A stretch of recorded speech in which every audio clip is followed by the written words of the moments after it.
Olá, colega médico, tudo bem? Para você que ainda não me conhece, meu nome é Cristiane Couto, eu sou médica, sou endocrinologista e venho falar para vocês um pouquinho mais do Valorize Seu CRM. Então, para você que não é médico, não assista esse vídeo.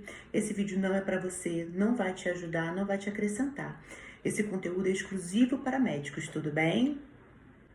Eu me lembro há alguns anos, umas décadas até, né, 10, 20 anos atrás, em que a gente procurava o médico e o médico era uma autoridade realmente praticamente inquestionável, né? A gente tinha até um pouco de medo de perguntar como seria tomar certa medicação ou determinado tipo de procedimento, com medo de levar uma bronca mesmo. O médico era visto como uma autoridade praticamente inquestionável, como soberano. E de umas décadas para cá, isso realmente foi mudando. E assim, eu confesso que foi evoluindo de uma forma boa até, porque muitas coisas boas vieram com isso. A gente aprendeu que o paciente precisa ser ouvido, que o paciente precisa ser questionado, que o paciente precisa, às vezes, de alguns dados mais técnicos, ele precisa entender o porquê de alguns certos tratamentos para que ele possa aderir melhor. E isso foi bom, foi importante para a relação médico-paciente, né? Mas, por outro lado, vieram também os efeitos colaterais dessa situação. O médico perdeu a autoridade, o médico ele deixa de ser visto como uma figura tão soberana e ele perde totalmente a questão de respeito. E isso, por um lado, é muito bom, porque realmente médico não é soberano, médico não sabe de tudo. E nem tudo que ele diz, na verdade, nada do que ele diz é inquestionável. O paciente ele tem o direito de saber qual tipo de tratamento que ele vai fazer e por que ele vai fazer aquele tratamento, por que isso vai agregar valor para ele, né? Então, isso foi muito válido nesse quesito, assim, de a gente conseguir uma relação médico-paciente muito melhor, muito mais íntima, né? E com isso você acaba fazendo com que o paciente aumente a aderência também ao próprio tratamento, porque se ele entende por que está sendo feito, ele vai conseguir ter mais afinco naquilo que você está implantando. Por outro lado, vieram os colaterais também dessa evolução, né? Os médicos, de uma forma geral, acabaram perdendo a autoridade, perdendo o respeito. Hoje, qualquer um questiona condutas médicas, né? Pessoas que não fazem ideia do que é a medicina questionam as condutas médicas. A gente perdeu muito da nossa autonomia. E às vezes a gente sofre agressões verbais e muitas vezes até agressões físicas, como a gente vê às vezes nos jornais, nas portas de entrada, como emergência, como PU.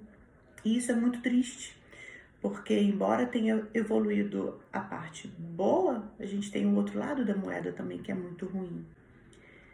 E quando a gente entra na faculdade, a gente não imagina isso, né? Eu, pelo menos, quando entrei na faculdade, eu imaginava poder ajudar as pessoas, sim.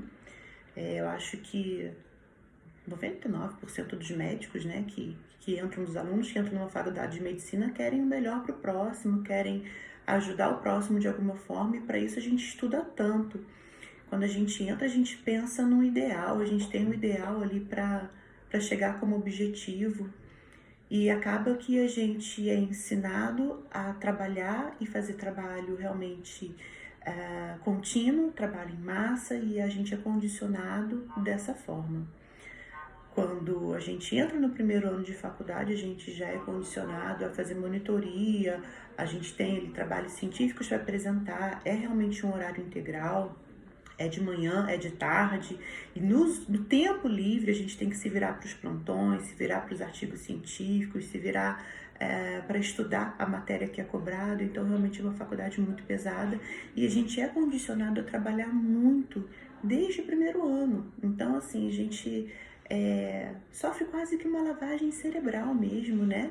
Nos 6 anos de formação e depois vem a residência e a gente acaba se condicionando a trabalhar muito, e é isso. Mas a gente tem que pensar que a gente tem o vestibular mais disputado, até hoje é a relação candidato-vaga mais disputada.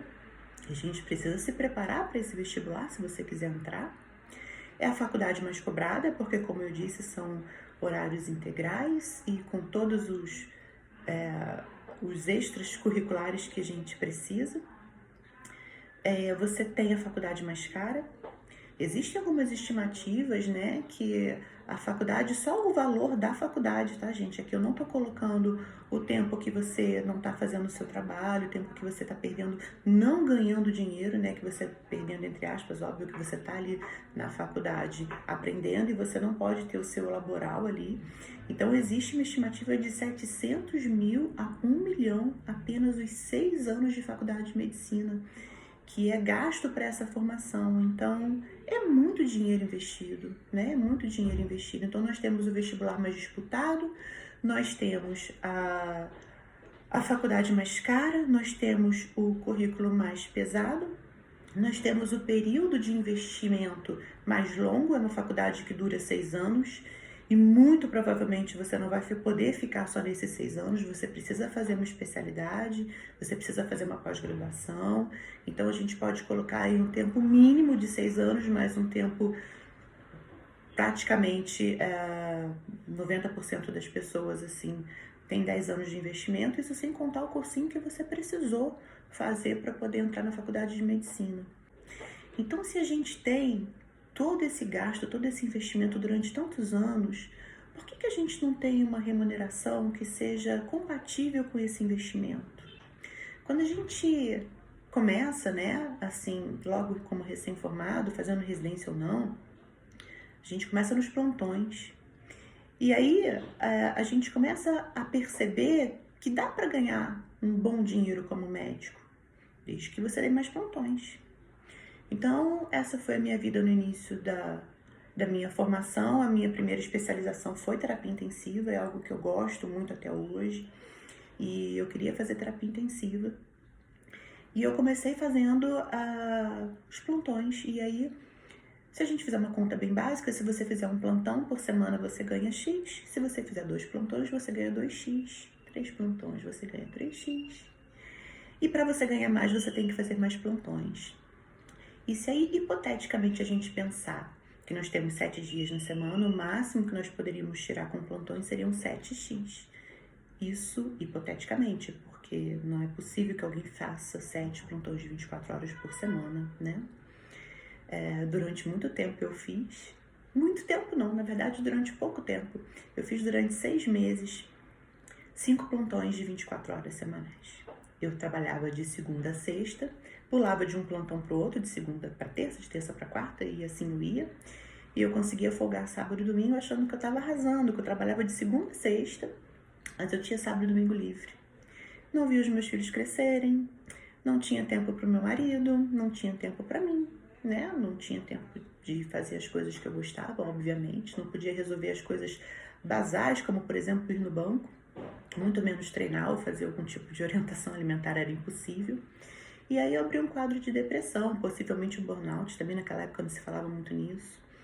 E aí eu percebi 6 meses depois de formada que eu não tinha condição de manter essa vida de terapia intensiva, essa vida de CTI, de plantonista, mais precisamente.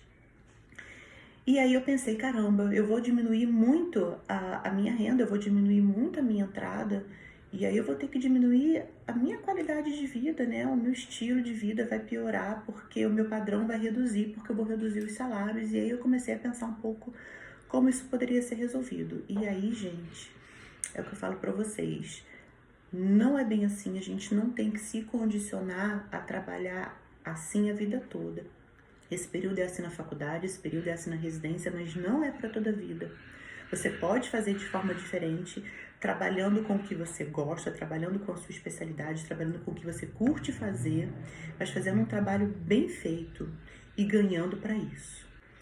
Isso se a gente pensar que de 10 anos para cá, que é o meu tempo de formada, a gente não teve nenhum reajuste, pelo menos em todos os hospitais que eu trabalhei, nenhum reajuste de salário de plantão, pelo contrário. Nós tivemos até, além da defasagem, redução de salário. E a demanda, embora ainda continue a mesma, a oferta, né, tá muito, muito, muito maior, porque nós temos cada vez mais médicos formados a cada semestre. No censo de 2020, mostra pra gente que a gente tem mais de 500 mil médicos no Brasil. E, em princípio, a ideia foi até interessante, porque se pensou em aumentar o número de médicos e aumentar as escolas de medicina, justamente para que as regiões que precisam mais de médicos, que são as regiões mais afastadas do centro urbano, que essas regiões tivessem mais médicos, né, para cuidar da população, mas não resolveu. E daí a gente teve dois problemas principais. O primeiro, que as escolas de medicina começaram a ter menos exigências para que elas se credenciassem. A exigência cada vez menor fez com que as escolas piorassem o padrão, e os médicos hoje são formados com menos qualificação, porque não há tanta exigência.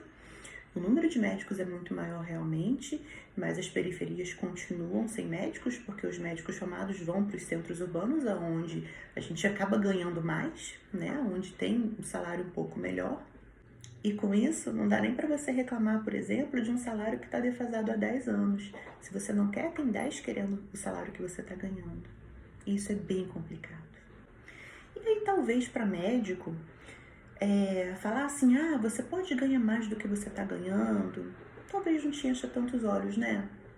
Mas quando a gente fala que você pode mudar a tua qualidade de vida, que você pode ter mais tempo para você, que você pode reduzir a sua carga de trabalho, realmente ganhar mais, trabalhando menos, sem depender dos plantões, isso é algo que enche os nossos olhos, né? Eu quero te dizer que é possível e que é bem possível, por mais que seja bom demais para ser verdade. Não é fácil, é uma jornada, mas é possível. E a proposta do Valorize Seu CRM é exatamente isso. É de mostrar para você, médico, que o tempo que você investiu e o tempo que você investe, né, não só nas especializações, mas nos congressos, workshops, os cursos de atualização, isso tem que ter um retorno para você. Isso tem que ter um retorno não somente financeiro, mas também um retorno de recurso com seus pacientes, né? De você conseguir fazer o melhor realmente para o seu paciente e que o seu paciente tenha um resultado daquilo que você está implantando para ele. A proposta é que realmente você consiga valorizar aquilo que você plantou por tantos anos. Tem um investimento de tempo, tem um investimento de trabalho, de vida mesmo. Por que você não pode ser compensado por isso? Por que você não pode ser melhor remunerado por isso? Claro que pode, desde que você saiba como fazer. E para você que gosta dessa correria, né, que gosta da vida de plantões e para você tá tudo bem, sem problema nenhum. Esse vídeo também não é para você, eu também não posso te ajudar.